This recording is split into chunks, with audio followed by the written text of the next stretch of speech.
Petrol, diesel പൂഴ്ത്തിവെപ്പും കരിഞ്ചന്തയും തടയാൻ കേന്ദ്ര സർക്കാർ വിൽപ്പനയിൽ നിയന്ത്രണം ഏർപ്പെടുത്തി.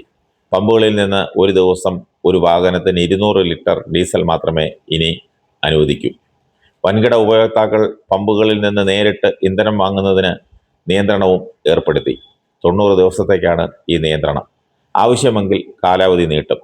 പൊതുജനങ്ങൾക്ക് ഡീസൽ ലഭ്യത ഉറപ്പാക്കുകയാണ് ലക്ഷ്യം.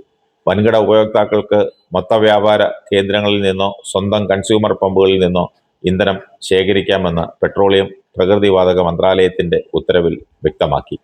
വാഹനങ്ങളുടെ ടാങ്കുകളിലോ അംഗീകൃത കാനുകളിലോ മാത്രമേ ഇന്ധനം നൽകാവൂ എന്നും നിർദ്ദേശമുണ്ട്. പൊതുമേഖലാ എണ്ണ കമ്പനികൾ പെട്രോൾ, ഡീസൽ, ഗാർഹിക LPG എന്നിവയുടെ വിൽപ്പനയിൽ പ്രതിദിനം ഏകദേശം 500 കോടി രൂപയുടെ അധിക ഭാരം വഹിക്കുകയാണെന്ന് മന്ത്രാലയം അറിയിച്ചു. വില വ്യത്യാസം കാരണമാണ് വൻകിട ഉപഭോക്താക്കൾ പെട്രോൾ പമ്പുകളിൽ നിന്ന് വൻതോതിൽ ഇന്ധനം വാങ്ങാൻ തുടങ്ങിയത്. അത് ചില മേഖലകളിൽ ദൗർലഭ്യത്തിന് കാരണമാകുന്നുണ്ട്, പ്രത്യേകിച്ച് ഡീസലിന്. ചില്ലറ വിൽപ്പന ഡീസലും മൊത്തവ്യാപാര ഡീസലും തമ്മിൽ ലിറ്ററിന് 40 രൂപയുടെ വ്യത്യാസമുണ്ട്. ഡൽഹിയിൽ പെട്രോൾ പമ്പുകളിൽ ഡീസൽ ലിറ്ററിന് 95 രൂപ 20 പൈസയാണെങ്കിൽ മൊത്തവ്യാപാര നിരക്ക് ലിറ്ററിന് 134 രൂപ 50 പൈസയാണ്. ഇതാണ് വൻകിടക്കാരെ പെട്രോൾ പമ്പുകളിലേക്ക് ആകർഷിക്കുന്നത്. കാനുകളിലും മറ്റുമായി വലിയ അളവിൽ ഡീസൽ വാങ്ങി വീണ്ടും വിൽക്കുന്ന സംഭവങ്ങൾ ശ്രദ്ധയിൽപ്പെട്ടാൽ കർശന നടപടി സ്വീകരിക്കുമെന്നും മന്ത്രാലയം മുന്നറിയിപ്പ് നൽകി. അതുപോലെ ജനങ്ങൾക്ക് കടുത്ത ഭാരമായി മാറിയ ഇന്ധന സെസ് പൂർണ്ണമായോ ഭാഗികമായോ പിൻവലിക്കാൻ VD സതീശൻ സർക്കാർ ആലോചിക്കുന്നു. ജൂൺ 19-നാണ് സംസ്ഥാന ബജറ്റ് അവതരിപ്പിക്കുന്നത്.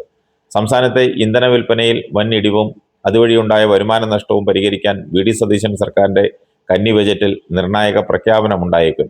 നിലവിൽ 1% നികുതി സെസ്സും 2 രൂപ സാമൂഹ്യ സുരക്ഷാ സെസ്സും ഉൾപ്പെടെ 3 രൂപയാണ് ഓരോ ലിറ്റർ പെട്രോളിനും ഡീസലിനും സംസ്ഥാനത്ത് അധികമായി ഈടാക്കുന്നത്. ഇതാണ് പിൻവലിക്കാൻ ഒരുങ്ങുന്നത്. സംസ്ഥാനത്ത് ഓരോ വർഷവും വാഹനങ്ങളുടെ എണ്ണം കുത്തനെ കൂടുകയാണെങ്കിലും അതിന് ആനുപാതികമായി ഇന്ധന വിൽപ്പന നടക്കുന്നില്ലെന്നാണ് കണക്കുകൾ വ്യക്തമാക്കുന്നത്. ഇന്ധനവില റെക്കോർഡിലെത്തിയതോടെ ജനങ്ങൾ ഉപയോഗം കുറയ്ക്കുകയും ഇലക്ട്രിക് വാഹനങ്ങളിലേക്ക് ചുവടുമാറുകയും ചെയ്യുന്നു. കേരളത്തെക്കാൾ ശരാശരി 12 രൂപ വരെ കുറഞ്ഞ വിലയ്ക്കാണ് അയൽ സംസ്ഥാനങ്ങളിൽ ഇന്ധനം ലഭിക്കുന്നത്. ഇതോടെ കേരളത്തിലേക്ക് വരുന്നതും പോകുന്നതുമായ ചരക്കു വാഹനങ്ങൾ അതിർത്തിക്കപ്പുറത്ത് നിന്നാണ് ടാങ്ക് നിറയ്ക്കുന്നത്. KSRTC പോലും അയൽ സംസ്ഥാനങ്ങളിൽ നിന്ന് ഇന്ധനമടിക്കുന്ന സാഹചര്യമുണ്ടായി. അവസാന 1.5 മാസത്തിനിടെ മാത്രം പെട്രോളിനും ഡീസലിനും 10 രൂപയുടെ വർധനവാണ് ഉണ്ടായത്. ബജറ്റിൽ 3 രൂപയുടെ സെസ് ഒഴിവാക്കിയാൽ അത് വലിയ ആശ്വാസമാകും പൊതുജനങ്ങൾക്ക്. ലിറ്ററിന് 3 രൂപ കുറയുന്നത് നിത്യ വാഹനം ഉപയോഗിക്കുന്നവരുടെ പോക്കറ്റ് ചോരാതെ കാക്കും.